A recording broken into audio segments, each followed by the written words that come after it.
Hello, hello.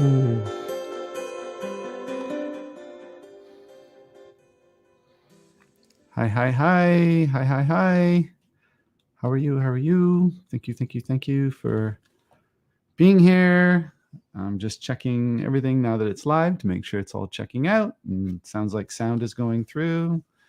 It appears that my picture is viewable, and people are rolling in. So thank you. Hi, everyone. The stream just went live, so people are still kind of tuning in. I can see the numbers going up, so thanks for being here. And just giving a moment for everyone to come in before I dive into the content. But we're going to be talking about basically the key elements required to be able to manifest a dream, to make a dream come true. And it's a little bit different from basically setting a goal and achieving a goal, which is what I might normally be coaching people towards.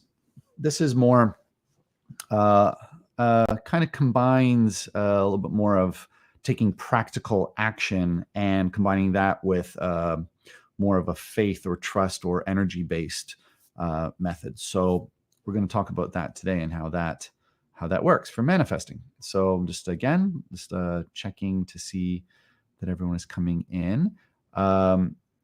Big thing that I'm looking for here, because I'm just looking at Facebook, is that I do want to be able to see any of the comments that come in that might stream in from people that are watching, because the intention of this being live is that people can ask questions, and I'd love to be able to respond to those questions or to give comments. So I'm just looking for, again, just for comments that are coming in, people saying hi, and thanks, Georgia. I think Georgia sent a heart. Yeah. And good to have you here. There is a usual Lydia that might tune in a few seconds. And like I said, bear with me just for a moment during the setup of it going live to make sure everybody does make their way in and doesn't miss anything. Okay. So we usually take the first 3 minutes to just kind of do that. But as this is a live stream, if you are most people watch this in Facebook and then watch the replay in YouTube. So if you are in Facebook or YouTube, your comments should come through into where I'm sitting, and I should be able to see your comments and be able to reply. If you want to be on screen, there is a StreamYard link that's under the video, or should be at least, in Facebook and in YouTube, for you to be able to actually log into StreamYard with me and show up on the screen here, and then we can chat live too, which is kind of fun. And at this point, I'm just taking a look to see is live. It's simple. Yeah, so just checking to see where on Facebook I am even live at all, because this is a kind of tricky where Facebook says I'm going live, but I don't actually see it saying I am live. So let's go in here and hope for the best. All right, live chat. I'm just going to actually type a comment there because it looks like a hi, everyone. Oop. And see what happens. Okay. Yeah, looks like this is showing up. Okay. Anyway, I just don't want to miss anybody. I know you're here and I know you're listening. Thanks for your patience, but I just want to make sure I don't miss anybody. But we will just get right into it and hope for the best that everyone does get their comments shown to me here. Okay. So there's a thing where basically Facebook only allows people to message me if they're on my business page. And if you're on my personal page, the comments don't actually come through. So I may not see everything that you type. So I'll do the best I can to stay connected with you. Okay. So what we are talking about this week is, I'm going to get my fancy banner thing going. There it is.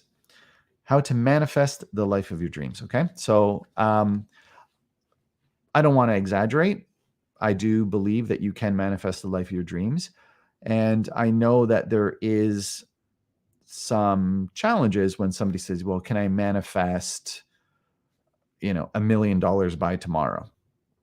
And it's like, is that your dream come true? And if the answer is yes, is it possible to eventually get to a point where you're manifesting $1 million by tomorrow? I mean, is there a limitation to manifesting your dreams? Because some people will say, oh, anything is possible and you can manifest anything you put your mind to. And I think that to some degree, there is a physical limitation. We are in a human form on a 3D planet. And although there's many other dimensions and realities and everything at play, I still don't regularly see people flying. I mean, how much can we manifest? So I think that one major part of manifesting really does have to do with taking some responsibility for what it is you're even choosing to manifest. So I'm going to put that up on the screen here because there's a bit of a paradox when it comes to manifesting. And you have to take full responsibility for what it is that you are creating. You have to take responsibility and take action for what needs the steps or resources or whatever it is your responsibility, whatever is required of you to take action. You must take full responsibility for that action in order to create your dreams. And the paradox is that once you have set forth and taken all of the actions that are within your power, you have to then fully release control over what the outcome is. And you have to do your best and accept the outcome. And this is a bit of a paradox. And it usually is where people start to, I think, get in the way of their own dreams coming true, is that they tend to ask for something that's not actually possible. So I think that when people are saying like, oh, you can manifest anything, or you can have anything you want, and it's like anything you want or anything that you're willing to participate in creating. Because I think that the biggest limitation for people when they want to manifest the life of their dreams is they're trying to manifest something that's possibly impossible. Okay. It might be practically impossible. It might be not even possible yet. And so we're going to talk about some details about getting your greatest chances of manifesting the life of your dreams and the important elements of how you're creating the question, putting the big ask out into the universe, and taking responsibility. And we're going to go through those details here. But first and foremost, it all starts with, are you willing to take responsibility for what is required of you to play your part in co-creating the manifestation? And if you do want to live in a world where you say, I'm manifesting that $1 million is falling out of the sky right now, it's going to land on my lap in this very moment, I release control and I allow for the $1 million to fall on my lap, fall on my lap. I'm looking up and I see a ceiling. What are the chances of $1 million falling through the ceiling anyway? Even if it were possible, and I have actually walked down the street and wanted money to fall out of the sky, and literally a $50 bill actually fell out of the sky and onto the ground. But I had to be cautious on how detailed the request was, because I can't really request for $1 million actual dollars to fall through my roof right now and land on my lap. There is some limitations. All right, so let's go. Number one, when you are manifesting the life of your dreams, you must have integrity and commitment to that vision. You must be willing to take whatever actions are required of you to make or allow for the dream to manifest. Because sometimes the action is non-action. Sometimes you are just trying too hard to make something happen and you're getting in your own way by making decisions, by thinking that you know best. And this is where the paradox is. You must actually be willing to do the best that you can and combine that with the trust that there is a flow that is far more wise and calculated and orchestrated than you can possibly be. And so this is always a co-creation. Do the best you can and know when it's time to get out of the way and allow it for something much, much better than you can think of to come. And so when it comes to manifesting the life of your dreams, step number one, I see a comment coming in. Oh, there's Georgia. Hey, I can do this in this. I can say, hey, and show comments. So if you do write something and it's helpful to everybody, I can actually share it on the screen. So it really starts with changing your limiting beliefs. The key factor, and again, there's this paradox is, here I am speaking a limiting belief that $1 million cannot fall through my apartment ceiling right now.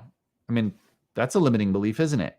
So am I willing to completely remove that limiting belief and just acknowledge that I have a doubt that that's possible? Yeah, I'm going to acknowledge that right now. I'm going to acknowledge that I have doubt, and I'm going to start by creating trust. So this is the way we do it. I do not know yet of a way for $1 million to fall through my roof onto my lap on camera right now live. I don't know. And I acknowledge that that is my limiting belief. And I do trust and believe that it's actually possible that somewhere, somehow, there is a reality that can manifest here and now if I truly allow it, by at least taking my responsibility of getting out of the way. And my responsibility of getting out of the way is, I'm not saying no, it won't happen. And I need to acknowledge that I have this disbelief in it. So how about I get out of my way and say, I believe it's possible. I mean, I can find a way.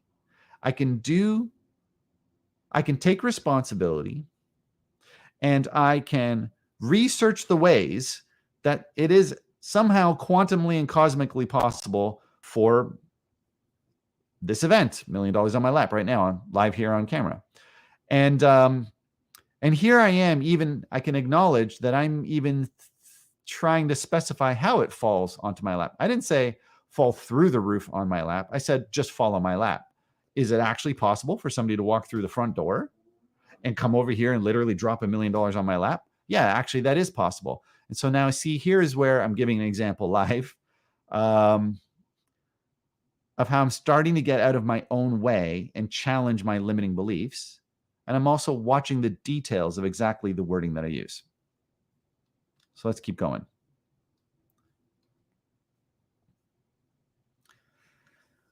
Many people have what's called cognitive dissonance, which means that their thoughts do not match their actions, or their beliefs don't match their dreams. So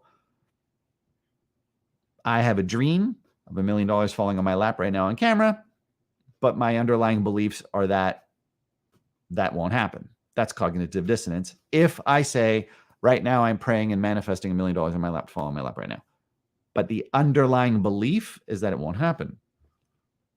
Whoa, something actually a light just flashed onto the wall beside me. And for that brief moment, I literally thought maybe $1 million was coming into the room. I'm getting excited, just getting out of my own way, at least. So that's a true story. So,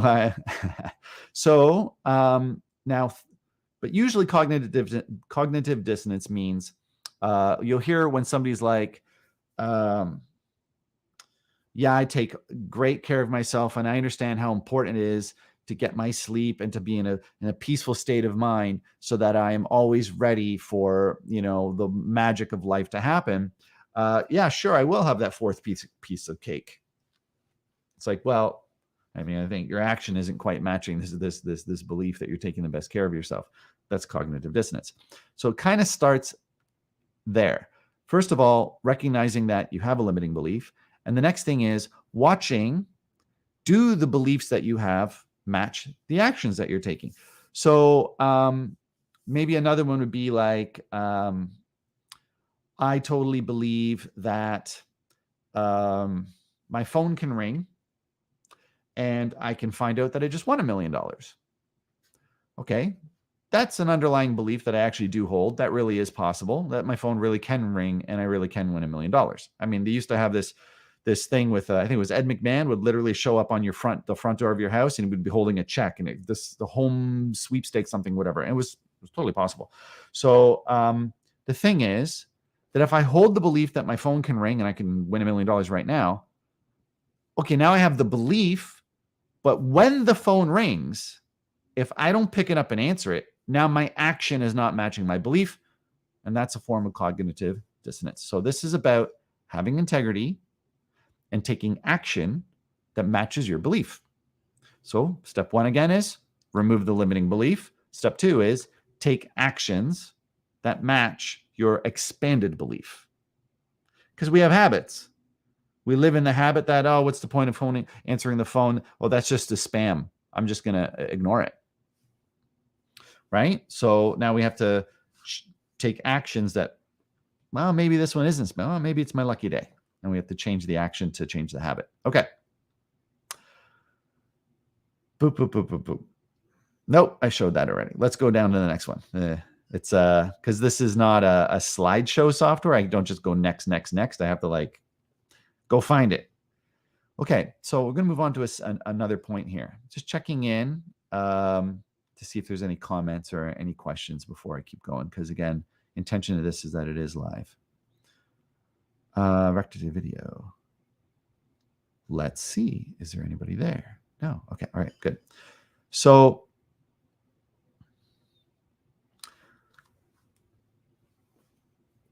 if you are the one that makes the decision, and you have to be, I mean, step number one is taking full responsibility for taking action for whatever it is to do your part. So since you have to take that responsibility, it means that you are the central channel for where the energy will flow through in order to manifest your dream. Okay.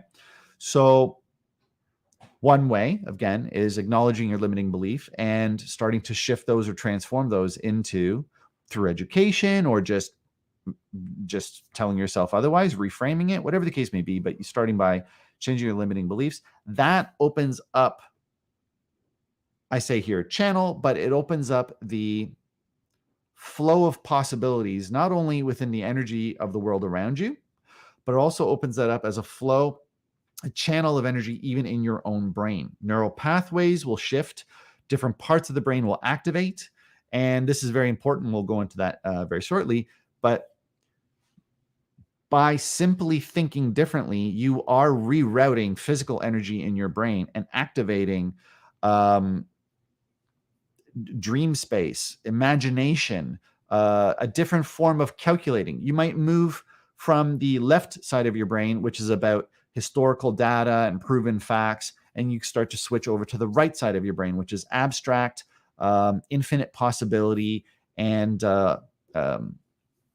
unpredictable spontaneousness. Okay, so truly possible on the right side. So even just changing the way you think and getting out of your own way will clean your channel. Now, I put here negative in quotes. So clean your channel of negative energy. So physically speaking, an example of this would be, and I put there negative because that's just how people normally speak, but I don't truly believe there is such a thing as negative and positive, unless we're talking about physical wiring, like a plug is a negative, a positive, and a ground. That's just words. I think it's more important to say, instead of negative, to say harmful, blocking, distracting, destructive, limiting, and I'm just grouping these into a negative energy. And even energy is something that is a thought, a movement style, food, a habit.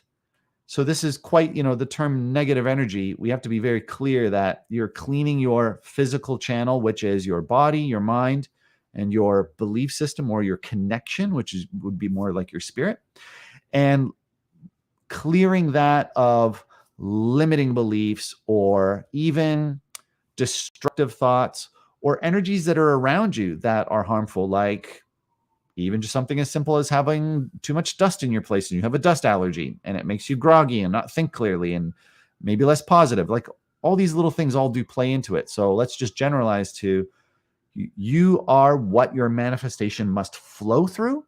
So you must look to every level of removing limitations, physical, spiritual, mental, to allow for all of the possibilities to flow through you and for you to even be aware that it's happening.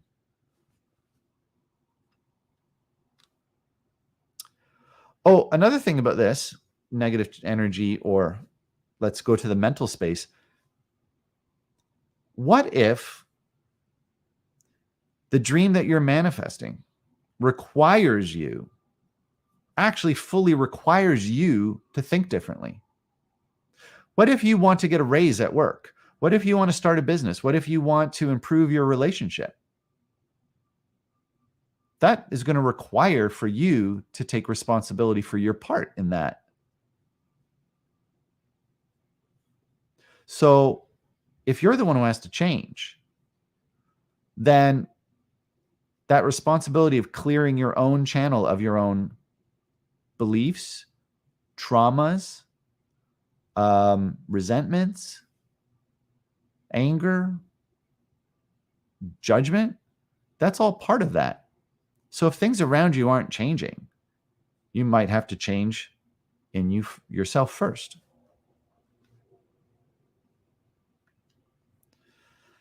The more trust and joy you have in the outcome, the bigger channel you are of the energy needed to manifest the outcome, the dream or vision. So this is where that paradox comes in, where if you decide that you're going to go for, what is it? It's right now, I think it's Canada's Got Talent is on, and a bunch of people are on. It's live. I don't know how live it is, but it's live, and they're all trying to win the prize. Okay, come in first place, and there's a certain amount of course, dedication to the practice, to what they're bringing to the table to that competition. But there's also a certain amount of trust needed in the outcome. And if every person that goes onto the show decides that they're going to win and that's the only outcome that they're looking for, well, that's already limiting because they can't all win. And if there's a trust that the outcome of going into the competition, of trying their best, if the outcome is something that brings joy, if the outcome is something that brings connection, that brings some form of advancement or expansion in their lives, well, then every single person that shows up can actually get that. So the more trust that somebody has in a limiting belief, like, I'm going to get first place no matter what, there might be other people. Like, it's okay to believe that there's going to be other people out there that are actually better and more suitable that day. So it's already coming from a place of a limiting possibility. I'm going to come first place. Listen to the wording. I'm going to do the best I can to do the best, to achieve the best outcome of this competition. But whatever it is that is the outcome of this competition, I trust it will be just as good as winning first place. Oh, the possibilities just expanded in a big way. Because the first place person might get $1 million, let's say $100,000. I don't think it's $1 million in Canada, $100,000. But since everyone else can't win, what if everybody else competing says, yeah, but, and they have the joy of winning and the experience of winning? Well, what if a person decides that they're going to get the same thing as the first place winner? The same joy, the same fame, the same potential in life, the same opportunities that come from winning, and even $100,000. Well, that's now possible. Even if they lose that competition, they might get signed to a deal, get their own TV show. They might even get even more than $100,000. Why limit yourself to just winning the show and all that comes along with it as tied to winning the show? Think more possibilities.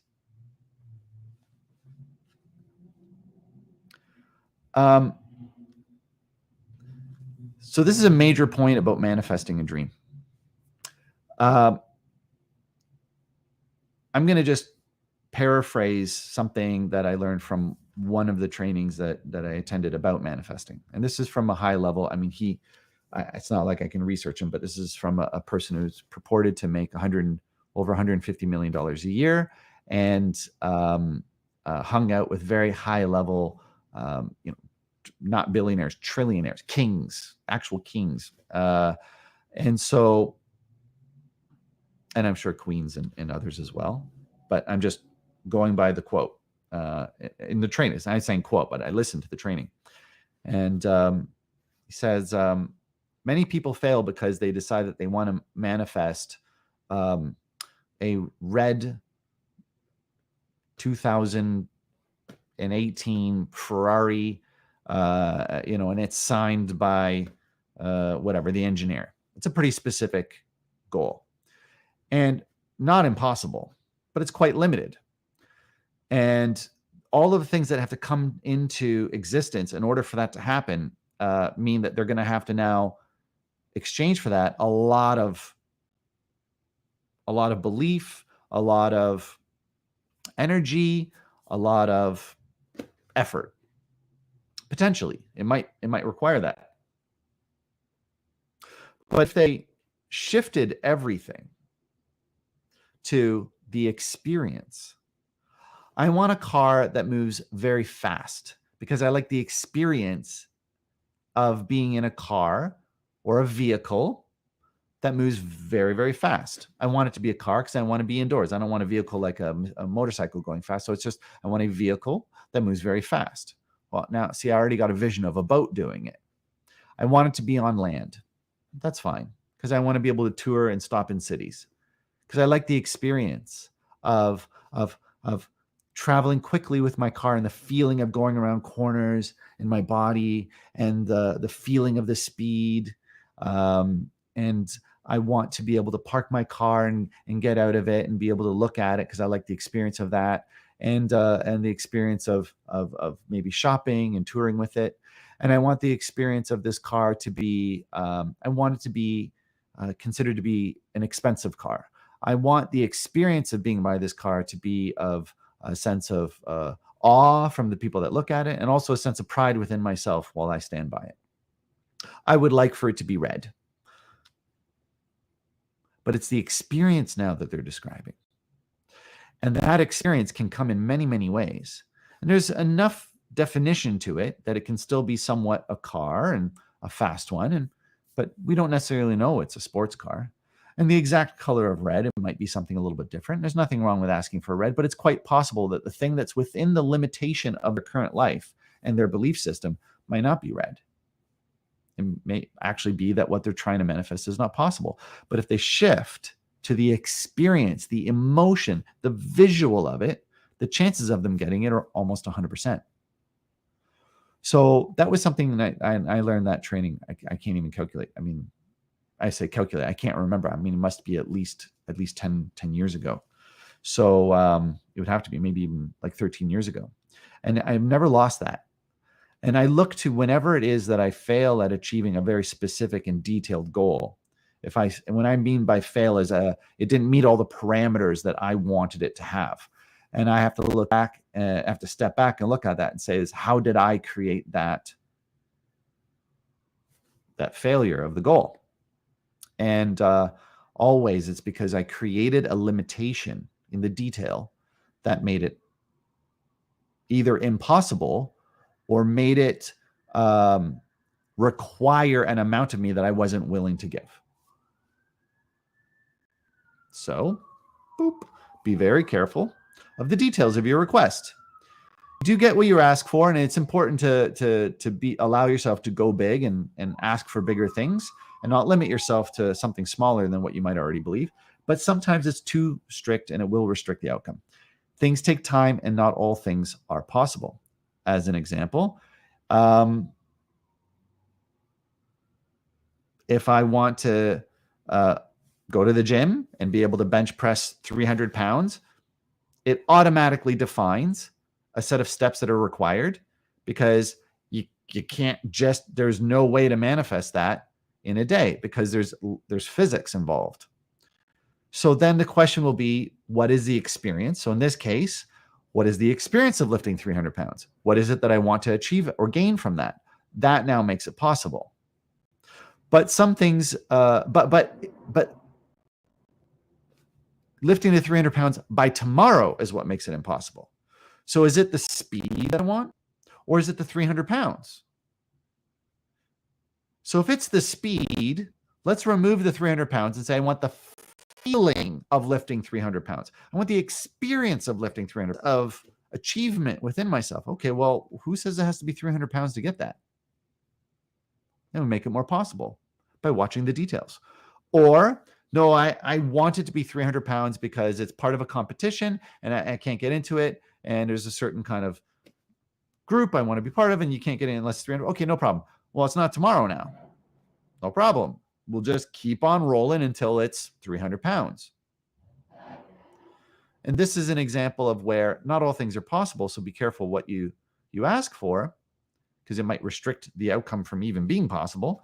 But also, you don't have to play small. This happens all the time in negotiation. Artist is selling their painting, and somebody comes along and says, "Oh, well, there's no price tag on it." They're like, "Oh, well, it's a bit of an anomalous thing. I mean, what's the value of a piece of art? It's kind of different for each person that looks at it, right?" Well, so the buyer says to the painter, "Well, this is very important to me. I feel the emotion that comes off your painting. I really want to buy this." And the artist says, "Well, that makes me very happy." And the buyer might say, "What's your goal here? Like, what are you looking to achieve with your piece of art?" And the artist might say, "I'm actually looking to achieve putting it out into the world and spreading my name." Well, now it's not a matter of money. Now the buyer might say, "I can do that for you. Give me the piece of art and I will give you what you're asking for." Now that person's getting what they're asking for. But if the artist wants $1 million, they're going to have to ask for the $1 million, even if the painting is worth only $1,000 to the buyer. The artist must ask for $1 million if that is what they want, because once that painting gets sold, why would they get $1 million? Now the owner will. And hey, it's totally possible. It's totally possible for the artist to say, "I'm willing to give this to you for $10,000, but I really want $1 million. And I might not get that today, but I'm expecting that if this goes to you, it will lead to that happening. This painting will get me $1 million." Well, that's different parameters. But if they still don't voice that somewhere, it might just end that deal and never happen. So if the painter is saying, "I made this painting because in my head I've been praying and manifesting and doing my daily practice and writing my affirmations and removing my limiting beliefs, and I will get $1 million for the sale of this painting. I will exchange the painting directly for $1 million." And they've done this entirely in their head. And then the day comes, it's a big show, and a trillionaire comes along, and $1 million is nothing to them, and they just are so moved by this painting. And the person and the buyer says, "How much do you want?" There's that responsibility for the painter to speak up and say, "Well, let me share with you my vision. I wanted $1 million. And I'd like for you to help make that happen." Got to take that action. You got to take the step and go big if that's what you want. Because you might think it's only worth $10,000, but somebody might actually value you way more than you value yourself. So it's okay to say, "Well, I'd love to get $100,000 for it. And I'm willing for that to be possible.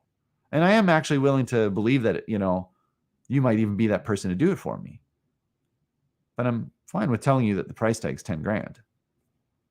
You never know. Sometimes asking for something much bigger than you think you're going to get will lead to you getting it.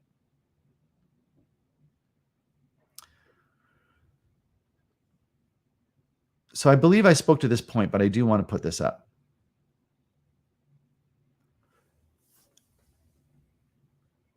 If the buyer says, "Well, this painting is not worth $1 million to me, but you know what? I do have $1 million and I do believe in you.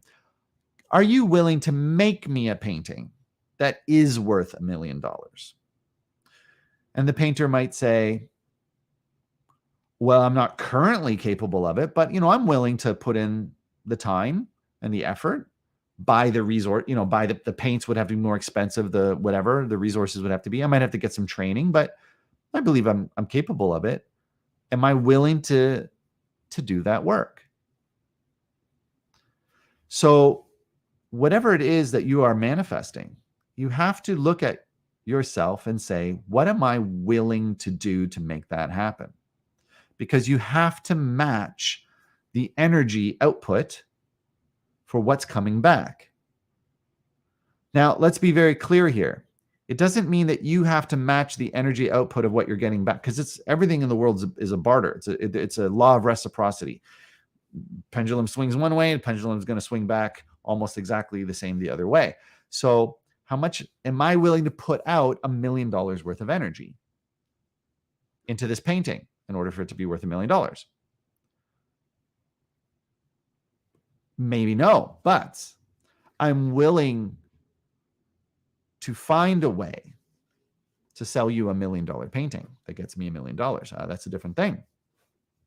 I'm willing to put out the energy and the resources to maybe find somebody that will make that painting or help me or gather resources for that training that allows someone else to maybe work on it with me. So it's not just about how much are you willing to put out of your own blood, sweat, and tears is the saying, but how much are you willing to put out into the universe and trust that the resources will come? So how much mental power, how much belief, how much visualization are you willing to put out in order to get what you're manifesting? Because that's another major, aside from the first major limitation being that people don't even believe it's possible. The next limitation is that even if somebody believes that it is possible, they're not willing to do it. And so even if they are willing to do it, okay, even if they are willing to do it and they know it's possible, they may not be capable. You may not be capable, but are you willing to trust that resources can come to you to make it possible, to make the outcome possible? It's a very different thing. So you do have to clearly define what you are and are not willing to do when you're deciding to manifest a dream. And I think this is kind of a master level point here of changing the word sacrifice to exchange. Neurolinguistic programming involves how your brain reacts to words and to images. And your brain will believe in whatever words and images you give it. It's how you create your reality at the brain level, is words, pictures, and words. Now, I do understand that there are emotions, but you can actually completely change the emotional response to something by changing the word and the image. Okay? So words and images are more important because you can reframe that. So I'm not willing to sacrifice the time, the blood, sweat, and tears to make something happen, but I am willing to exchange for it. So I don't have the money to buy a Ferrari, and I'm not willing to do all of the work that might be required of me to get the money. And if I want it really fast, I may not be willing to even just go with luck and keep buying lottery tickets purely on the possibility and the belief that it's possible. I really want to make this happen. I want to take control of this. What am I willing to exchange for it? How much am I willing to let go of my current reality in exchange for the one that I'm calling in?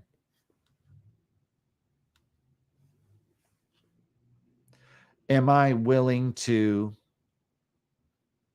because if I want $1 million, to drop on my lap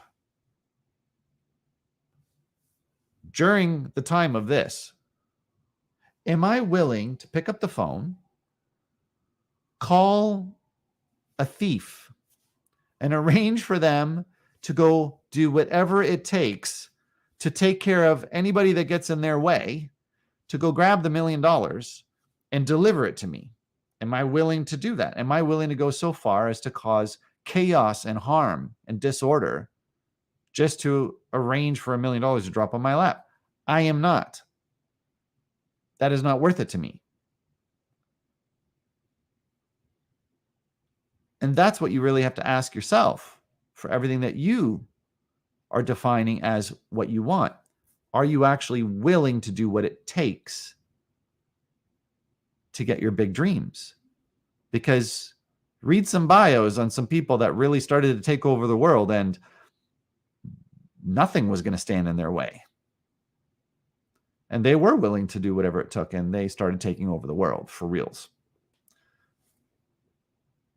I'm just saying, almost anything in the world really is possible if you're willing to do anything. So start with understanding and being very clear, being very, very clear about what you are willing to do and what you're not willing to do. And start there when you're talking about what you want to create and manifest in your life. So, as I said, your mind follows the words and images you give it. Your vision and imagination create the drive and action that you need in order to put forth the momentum to create to manifest. So if you can't, and I'm being very specific here, it's the visualization that's important. You can believe, you can feel yourself achieving something, or something, being achieved and manifested. But if you cannot visualize it, you may be limiting yourself. So the reason why vision boards became this really big thing, it was on Oprah and all this kind of stuff, because people really, I think most of us really do have a problem with visualizing things vividly, like as if you're watching a movie of your life. That's a trained skill. You need to practice that. So, so vision boards help. Even would I be willing to literally hire a visionary artist to create an image for me of something that doesn't even exist yet, just so I can start to visualize it? Sure. It's called conceptual art, conceptualization, concept art. Okay. Did I say conceptual art? It's officially called concept art. So that's how people create new things that they can't even visualize yet, the concept art. So storyboards, vision boards. Okay. So anyway, you get the point. And this is very, very important for if you are closing your eyes and you want to manifest a new job, or the job that you have be more successful. Or maybe you're an entrepreneur and you want to visualize yourself getting $100,000 a month. It's important to jump to the end and visualize the feeling and experience in your body, the emotion. Visualize, what are you wearing? What do you look like? What are the words that you can hear yourself saying when that happens? Yes, yes, yes. Oh my God, I did it. I did it. The day has come. I got the $100,000 a month. I achieved it. I'm so proud of myself. I'm so proud and so happy for all of the things that have come to be to support me and help this happen. I'm so, so, so happy. I love this. I love this. Love this. I want to, grow and do good things with this. Whatever it is. What are you wearing? Is it the shirt? Does your hair look different? I say to people all the time, if you want to act like a millionaire, you got to hang around millionaires. You don't have to be a millionaire, but it really changes whether or not you become one if you start hanging around them. You want to talk a certain way? You want to talk Italian? I know people that have trained hard. They love Italian. I know a guy, Brian, was born in, I think it was Scotland, Scottish or something, loved Irish. Sorry, that's a Scottish Irish thing from Saturday Night Live. Loved Italian, just loved the ring of it. Took all these lessons, became fluent in Italian. And he said to me, I'm actually finding a limitation with my growth and my expansion into learning Italian. I said, what is it? He goes, well, the thing is, I'm not around Italians. And I'm realizing that I'm starting to forget most of the stuff I'm even learning. I'm not putting into practice. So he's like, I have to go find an Italian club and literally go hang out with the Italians to actually get better at being more Italian. So, and I've heard that from many people learning languages. You have to it's called immersion. That's why they have immersion schools. So it's like that. Immersion.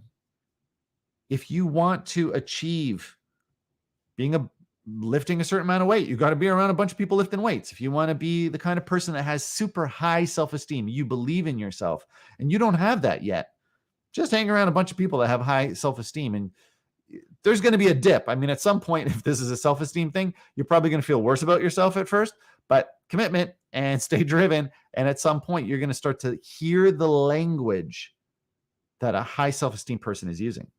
How are they dressing? What is their movement patterns? What are they doing with their facial expressions? Just start mimicking that, and you will start to become it. Immersion is key. Immersion so that you can highly visualize, conceptualize, and feel the experience within your body of having achieved the goal, not the steps on how to get to the goal, only the experience of achieving the goal.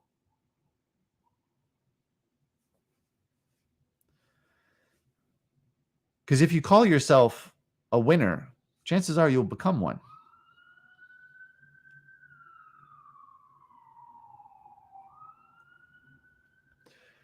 So I'm just looking at notes because I don't have to necessarily put them all on the screen.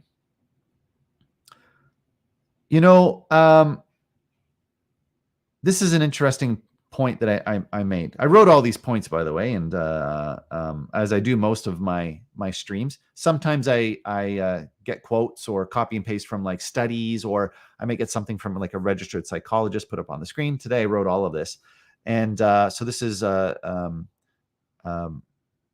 obviously from some training, but it's mostly what I've seen to be the most successful in my practice of this and what's worked for people that I've worked for. So we can't all win. I always say this. We have to be careful with what we're asking for because we can't all win first place.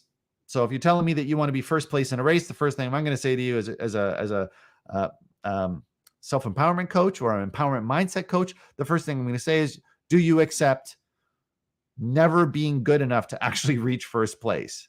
It's kind of backwards, right? You should say, yes, no problem. We're going to go for that goal. I'm going to help you do that.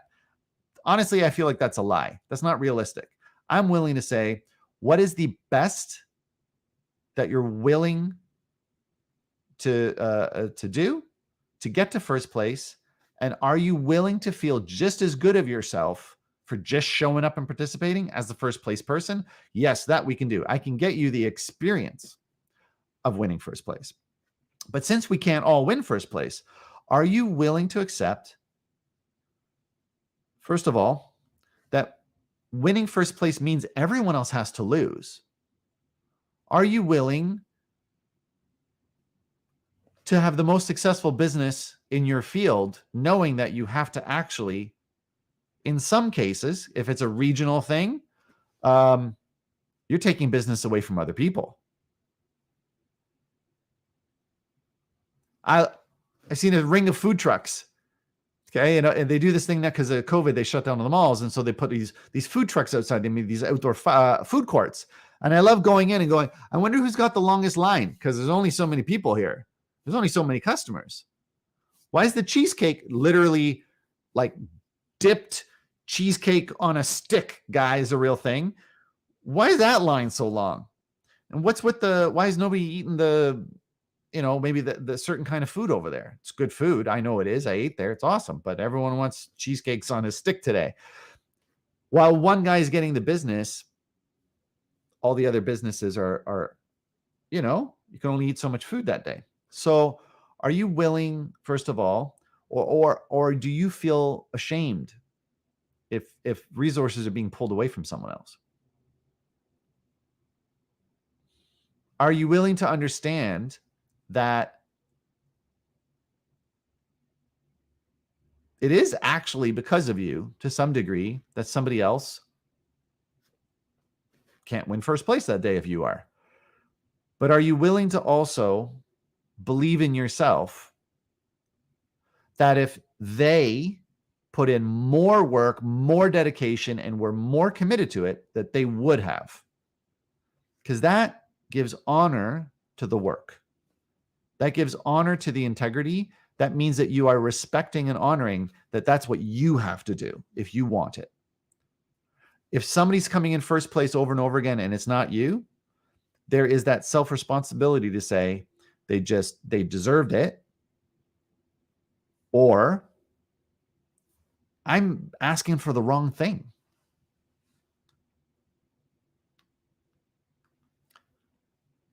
So if the thing that you are trying to manifest doesn't even exist yet, are you willing to go so far as to create it? I wanted to have I've created many companies, by the way. I literally lost count of the number of companies I've created. And I'd say, I think almost every one of them succeeded. And by success, I mean they never lost money. Like every company I created was actually a viable company and would sustain itself. And at some point, I just decided that it was, I got what I wanted and I want to go do something different. So one day I decided I wanted to create a chocolate drink company. Many people know me for this. It was called Sacred Bean Cacao. Many people in the Toronto area, I should say. And my drink, I created it from scratch. And I created the label, the logos, everything. I've owned many companies. So like one of my companies was actually a printing, design, and production company. So I don't have that now, but I was the lead designer and the owner of the company. So I had the ability to do this all from scratch. Designed it all from scratch, made a website. Literally took me, I think it was like 5 days. From 5 days, I had a name, a concept, labels, and all this kind of stuff, and a website. I even had a website up. And I devoted myself to having the best possible chocolate cacao drink. It's not chocolate drink. It's actually like liquid cacao. It's kind of a health, it's a very specific thing, very niche market, like very, very niche. Well, I didn't realize how niche it was.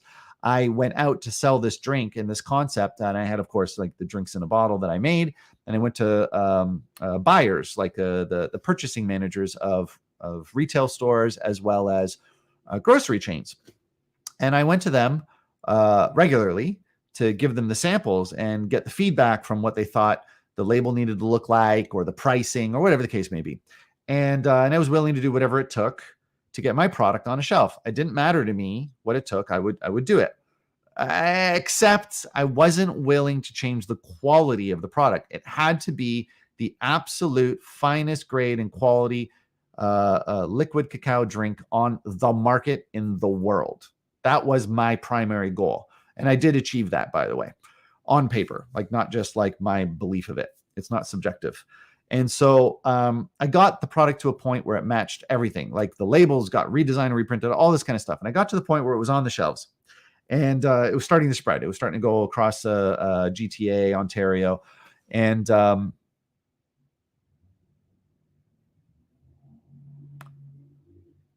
tried to get into some of the bigger chains, and they were saying, no, we can't do this for you. I said, why not? Of course, I'm willing to do whatever it takes. They said, well, see, here's the thing.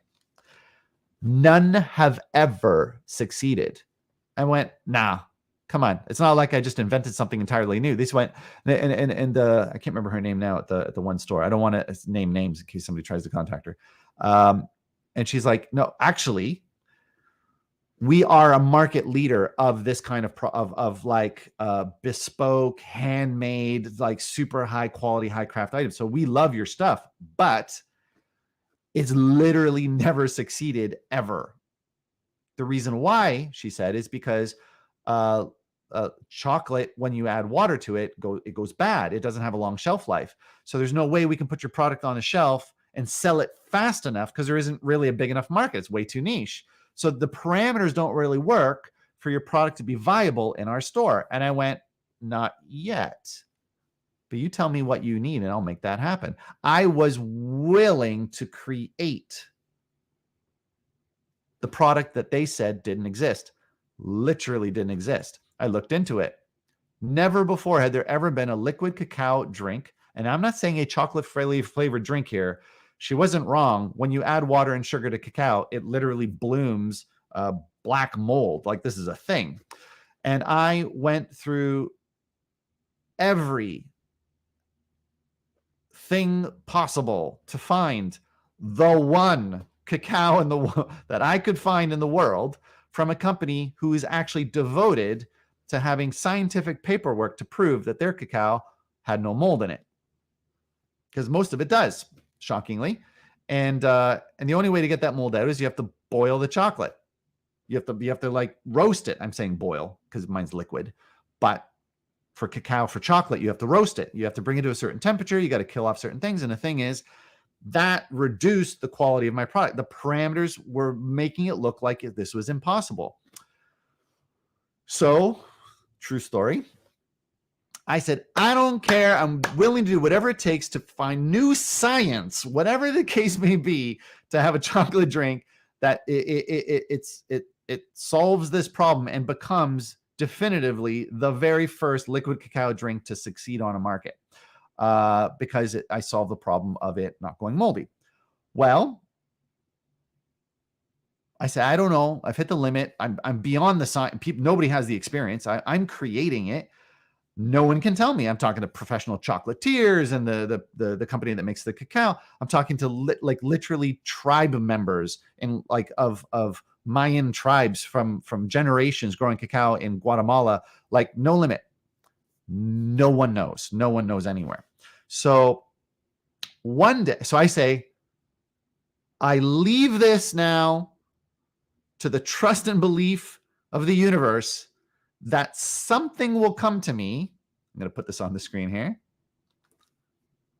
Something will come to me in some way that I do not yet know is possible, that I will find the answer to this problem, an answer that doesn't exist yet. So I know I'm never alone. And you must believe that if you're going to manifest something that literally doesn't even exist yet, if you want to go that big, if you want to become something you've never been, if you want to see something happen in the world that it literally has never happened, like Tesla trying to put a person in a house on Mars, you can't do it alone. And if you're going to manifest something way bigger than you even has even been possible, you have to know this. You are never alone. And you must, I'm going to finish my story, by the way. This is a key point in my story. You must be willing to see synchronicities in your life. You must be willing to understand and allow yourself to align and realign with the flow of your life in order for your dream to manifest into physical reality. Because you may not even be in the same country by the time it's done. You may not even be the same look. I mean, there are people that are not even the same gender by the time they're done manifesting their dream. How far are you willing to go? And so I looked for synchronicities. And true story, some people actually know this because I posted it live while it was happening, but true story, one day, some of my best customers of my cacao, they said to me, I went to go visit them. I actually went to deliver cacao because I was even delivering it to people's homes. And they said, oh yeah, we're giving to all of our friends and family. And, our mom was asking, yeah, there's Jennifer. There's Jennifer Goldup saying that she misses the cacao. So I'm at their house and they're like, our mom, true story, our mom, Brady and Alicia, our mom is going bonkers over dates. I'm like, what are you talking about, dates? Oh, wait. Before the date story, just before that, I was trying to figure out what made the cacao go bad. And I genuinely couldn't figure it out because as far as the science is, it's when you add water and sugar to cacao, all of the mold and the yeast starts to grow, blah, blah, blah. So even if it's mold free, I went to medical grade facility, by the way, steamed everything, killed all the bacteria, no airborne yeast. I was fully covered making cacao. The actual the government employee that was there to give me the pass for having a food safety, so that I could sell a product on the shelf, was like, you're nuts. This is crazy. Like, this is food. You don't have to go. You're doing medical grade. He's like, you don't have to do this to pass. I'm like, oh, I'm not doing it for you. I already know I passed the food grade. I'm going like never been done before. So anyway, so I'm very, very clear that I have the most cleanest and most properly, like, it's never going to go bad from mold. And to this day, it actually really never did, unless somebody messed up their jar. And one day I thought, you know what? I'm getting a lot of feedback from people. Right. So this is the flow. Okay. I'm live. This is my stream. I can tell this story. We're at 1 hour and we're going to end with this. Okay. It's all coming back to me. Geez, I haven't told the story for so long. So here's the thing. I'm manifesting a product that's never existed before to achieve a goal that nobody's ever achieved before, to put it onto the market, to achieve putting a product that is of the highest quality and is kind of actually impossible for the parameters I set out. But I'm like, I don't care. I believe it's possible beyond my limiting belief. So what happened? Okay, so here's the short story. I take my products, getting really big. It's growing. I'm going to like trade shows now. I go to a trade show. I'm giving out free samples. And a guy passes by and says, is there any honey in it? And at that time I said, yeah, I'm using honey because I'm using raw, organic, natural honey that was from the tradition of cacao making. And this one's literally from Brazil. I brought it in from Brazil, from like a small company that was doing it like super high grade. Best like honey there is, relative to what I was using, because there's all honey's kind of the best honey. Anyway. So he says, I cannot drink your cacao. There's honey in it. I go, why is that? He goes, well, I'm a vegan, and I'm the kind of vegan that won't allow for bees to be industrialized so that their honey is used in a product. I went, yeah, but my bees aren't. They're actually literally wild bees. They're not being industrialized. I'm actually getting them from these are like small hand batches. No bees are being harmed in my product. It's the highest grade. He goes, yeah, but I appreciate that, but it's my own personal integrity. I can't do it because it's honey. He says to me, can you make it without honey? I never would have said that to myself. I was fine. It was on shelves. I was good. And I went, well, you know what? I want to make this the most accessible and the best version of it. I will look into the tradition to see what other forms of sugar were used or sweeteners, because the Canadian market just won't drink it if it's too bitter. So I start looking into all kinds, agave syrup, certain kinds of brown sugar, but I don't want brown sugar because they're processed. So literally like grinding sugar canes and getting like pure sugar sap and actual like sugar cane sap. That's a thing, like kind of maple tree sap. It's sugar cane sap. So no processing whatsoever, purely like from they call it from farm to fork, or from land to mouth or whatever. So anyway, couldn't use the honey, tried agave syrup, tried this certain kinds of, all sugar cane, by the way, comes from sugar. So white sugar, brown sugar, it doesn't matter, all comes from sugar. So I was like, right to sugar cane, tried sugar cane, wasn't quite working. Went to this traditional stuff. It's called panela. They take liquid sugar cane and they simmer it the way we do here in Canada with maple syrup. And the way we get maple sugar, it's like a puck of maple sugar when you take all the water out. They were doing that with this South American sugar cane. So they're getting these like sugar pucks. I'm like, okay, I'm into that. That's still natural and traditional and is actually done by tribes. So I'm like, okay, that's a possibility. And I was like, well, I'll try whatever is traditional sweeteners in the world. Lucuma, and I tried everything. Monk fruit, stevia, and one day I tried agave. And I'm thinking it will come true if I just devote my time and energy to this goal. So one day I get a call from somebody who says, I don't know what happened to your cacao. This is while I put agave syrup in it, by the way. And I know for a fact that when I was using honey, it was good for weeks on a shelf. Actually, it wasn't weeks. It was weeks. It was like 4 weeks on a shelf. And that's why the supermarket said, no, we can't carry your cacao. 4 weeks is way too short. And they wouldn't accept my deal that I would always switch out for free. I would just switch out the products. So it would never go bad. Anyway, I go with agave syrup. Within something like 5 days, not even 4 weeks, of somebody having a sealed jar, steam sealed, like highest grade, super clean and sterilized. And the jar, he says, is starting to bubble. He has it out. It's sealed. It's never been opened. And it's starting to like rattle a little bit while it's sitting on his kitchen, it was his living room table. This is Dougie, by the way. And he says, I hear this kind of like sound, like this hissing sound coming out of the jar.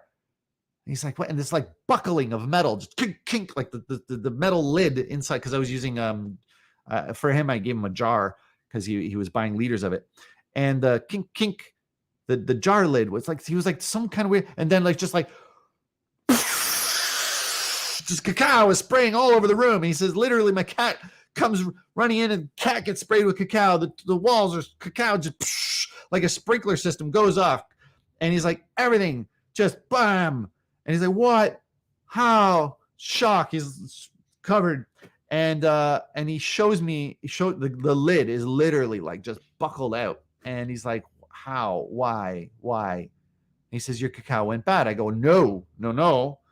My cacao almost never goes bad. There has to be something else that went on here. Of course, I gave him another jar, and it was fine. But like, I really looked into it because it was only like a few days. And what it turns out is different kinds of sugar sped up or slowed down the rate that the cacao would oxidize, to be most accurate, not go bad, but literally oxidize. And it turns out that the agave syrup actually sped up the fermentation process of the cacao. I didn't know you could ferment cacao. Turns out that's a thing. Cacao wine's real. You actually ferment cacao. I did not know this. And I started to ferment the cacao with this liquid agave syrup, and it made it ferment. And so it gassed up, and it boiled. And there's, of course, it's sealed. And so it slowly cracked, like bent the metal lid until enough air started spraying from this gas internal air pressure. So glad that the jar didn't shatter or explode. So anyway, I'm realizing, well, hold on. If a certain kind of sugar can speed up the fermentation process, what is there a kind of sugar that slows it down? Is it sugar that's even causing the problem? Okay, so cut back to the story where I go to my friend's place or my client's friend's, a bit of both, and I'm delivering cacao, and they're going on about how their mom is like, you gotta try this with dates. And she's like, and I didn't meet her, but this is, I'm paraphrasing here. I'm acting out a scene that I did not witness. I'm just reenacting the story. And they're like, oh, kids, you got to put dates in everything. I've learned the science that it's so good for your blood, and you know it's a lower blood sugar, and because it has higher fiber, you don't have this insulin response and all this kind of stuff. And so so Brady and Alicia were like, so now we got like all these dates in our free. We got like, she just keeps delivering dates. We got like pounds of dates. We don't even know what to do with it. So they said, we thought, well, maybe we'll reduce the sugar intake in your cacao. So we're blending dates into your cacao. And I went, blending dates in the cacao? That won't taste good. And they said, actually, it tastes amazing. They said, but we have to soak the dates because they're really hard. And we have this super high grade blend tech blender, all this kind of stuff. And they're like, you got to try it. So I take a sip of this cacao that I did not technically create because they put the dates in it, thanks to their mom. And I was like, well, damn, this is good. Like it's kind of caramelly, and it's got these extra kind of like notes, this savory kind of like umami is technically, it's like, wow, I don't even know how to talk about this. Like, this is really different. And they said, you should put dates in your cacao. And I went, well, simply because I am willing to see the synchronicities and that all things are aligning and realigning. I was like, I'm going to do this. And I actually went out and bought all kinds of dates from different kinds of countries and all kinds of grades and whatever. And I discovered that, in fact, the cheapest to purchase dates from Bulk Barn were the best tasting, the least sugary, the longest lasting, and the most kind of fiber and bulk. And so I was blending it into the cacao. And all this time I'm thinking, at some point I want to solve the problem of my cacao not lasting enough, long enough on the shelves in the supermarkets. So anyway, I'm just on, you know what? I'm still on, let's just not have honey, because there's a bunch of vegans that won't drink my cacao, and I don't want to limit my market. That's the only reason why I even did this journey, was for those couple of guys that were like, I don't want honey in your product. So I'm like, all right, dates solves this problem, right? I'm going to start blending dates into it. So I blend dates into the product. Oh, and the other reason why it didn't work on the shelves is because you have to keep the cacao cold, and they don't like that. They want warm drinks, because they don't have a lot of fridge space. And they said that when my cacao got cold, it separated water and cream butter. It's technically cacao butter would separate in the jar, and the cacao butter would go solid, and the water would be at the bottom, so it didn't stay homogenized. It didn't stay blended. And so can't remember what that term is now. So anyway, that's bugging me. Anyway, so it's bugging me. There's a word for anyway. So lecithin, you put it in and it keeps it all together. There's a word for that. Anyway, so when I put the dates into the cacao, we're going to finish this story, okay? So when I blended the dates into the cacao, it bulked up because of the fiber, and the dates would absorb the liquid. The cacao actually can't dissolve. You can only grind it really fine because cacao beans are kind of like almost like tree bark in a way. Like they're a seed. They're like a shell. They don't dissolve. They grind. So so you grind them really, really fine, and you kind of have them float. Emulsifier. I knew the word would come back to me. And you need to emulsify the liquid so that the water and the cacao butter would stay together, bound together, so that when it got cold and sat long time, it didn't separate out and, go solid. So when I put the dates into it, I didn't know this was going to happen, by the way, but the fiber kind of soaked up the water, and the kind of suspended like an emulsifier, kind of like an emulsifier. It suspended the cacao, the water, and the emulsifier, blah, blah, blah, together long enough that when I put it into the fridge and it cooled, it actually stayed a liquid. And it actually even improved it. It became kind of creamy, like it tried to solidify, but it solidified as these tiny little bubbles in the cacao. And it invented this entirely new thing. And my cacao became famous for the foam, like the mousse, the chocolate mousse that formed at the top, because I flash cooled the cacao to keep the nutrients in, and it created this foam at the top of every jar. And people would literally eat the foam before they would shake the drink. It became its own thing. Anyway, all this happened and solved the shelf problem. And because I didn't add any sugar or honey, it changed the rate at which the cacao fermented, because it never really went bad. It fermented, and then it just tasted kind of vinegary. And it went from 4 weeks, it went to past 16 weeks. It went to 4 months. Guaranteed my cacao could stay in a supermarket or your fridge, guaranteed for at least 16 weeks, which is 4 months, which then made it a viable product in the supermarket. Wow, right? So this is where I manifested something that, all right. Bye, Georgia. All right. We went past the 7:30 marker into 7:45. So Georgia's gone, but nice to see you. And we're ending this now anyway, because just to kind of show you, I live what I teach, right? So, and so basically, the product became viable and actually expanded and started being sold in store. That was the end of that story. So I actually was willing to manifest something through the belief that anything was possible. And I put in everything that I was willing to do, and the synchronicities, the world, I was willing to ask for help and even accept that help was coming to me, even when I wasn't directly asking for it. I was willing to even believe that $1 million would just drop on my lap just because I asked for it, kind of level of manifesting. And people just appeared and gave ideas that they didn't even realize they were giving to me, that were solving a problem that they didn't even know I had. Like, it was incredible. So anyway, put that back up. You always be willing to see synchronicities, and you're always willing to align and realign. Thanks, Jen. I can't put your comment on the screen, but Jen says she enjoyed the story. So thank you, because you're in a different kind of, you're on my Facebook personal page instead of on the business page, so your comments don't show up here. But thanks for listening. So last point to end it off, daily practice is the key. So a person has the biggest challenge with overcoming a belief or a habit because they're formed over time from when you're young.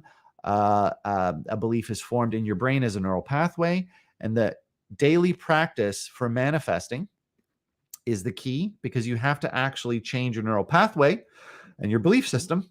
Also, stuff needs time. It takes time for things to arrive. It takes time for things to grow. It takes time for the solutions to your problem that don't even exist yet, for them to be invented, to then become the solution to the thing you're trying to manifest.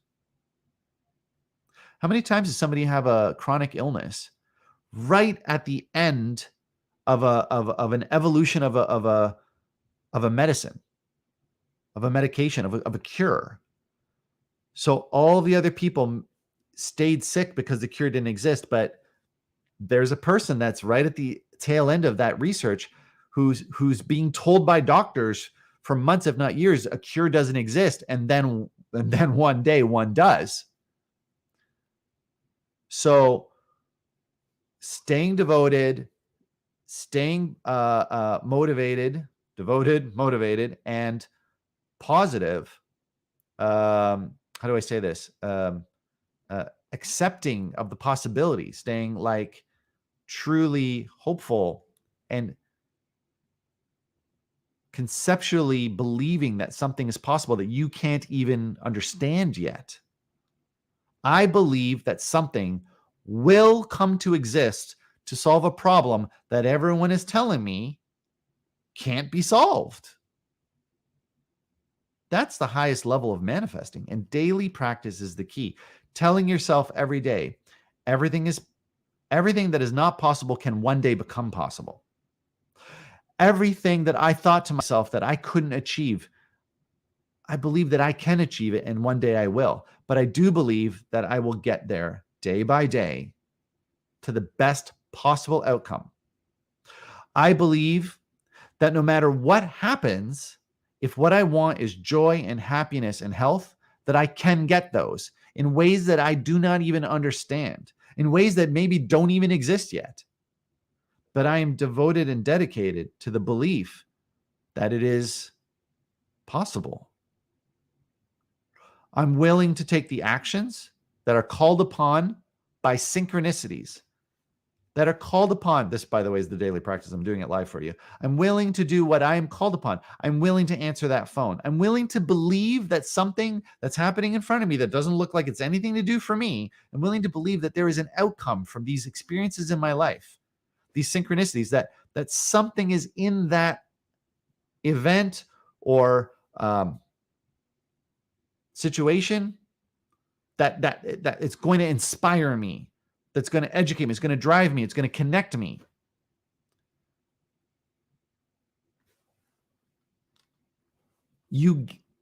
So don't forget this. You get or become what you think about most of the time. If most of your resources are put towards, actually type that out, that's why I'm looking away from you. If most of your resources are being put towards disbelief, protecting what you're familiar with, then you have only so many resources to put towards thinking and dreaming and visualizing and experience and meditating on the experience. You're only getting so much potential. So it makes it only so possible. So how far are you willing to go to manifest a dream? Because that will, the clarity of your vision, daily visioning of your vision, it's true, visioning of your vision, your dream, clearly defining the outcome that you wish, envisioning your vision of you achieving it, willing to defining what you're willing to do or not do, defining what you're willing to exchange in your current life for the new one that is coming. You have to not sacrifice it, but you have to exchange it. Removing all limitations wherever possible, accepting guidance, resources openly and gratefully.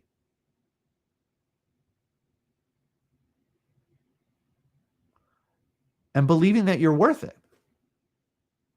Believing that you deserve it. Believing that it's okay to ask for $1 million for something that only costs 10 grand. You can ask. You deserve it. You deserve to at least try. Well, do it every day. Say it's coming to you. Say, I trust in the universe. I trust it's going to work out to the best possible outcome because I'm willing to do what it takes. And I'm willing to then let go of my need to control it and accept and trust that what's coming is best. Okay? There's another good one. There's no Lydia on my screen this week. That's week number 1 where she's not on the screen, but I did see that she knew that we were here. So saying hi to Lydia, who's usually here on the screen, right there on the screen with me. Hi to Jennifer, our weekly trucker, and hi to Georgia. And thanks to everyone that is tuning in that I can't see your name because it just says a number. There's a number of people that are here. Thanks for all your support and for listening in. I do truly hope that this serves you and helps you. If you have any questions or if you feel like I've left something out, you go right ahead and say so. But since most of you are going to end up watching this in the replay, leave it as a comment, and I'll try and reply to the comment on the video afterwards. I do hope that this video gets shared if it served you or helped you, so that it might give some insight or some inspiration to somebody else who might need it. And if anybody wishes to contact me directly, most of you actually know where to find me because lo and behold, it's actually sitting right here on my screen. All right. Have a great week. We'll see you again next week.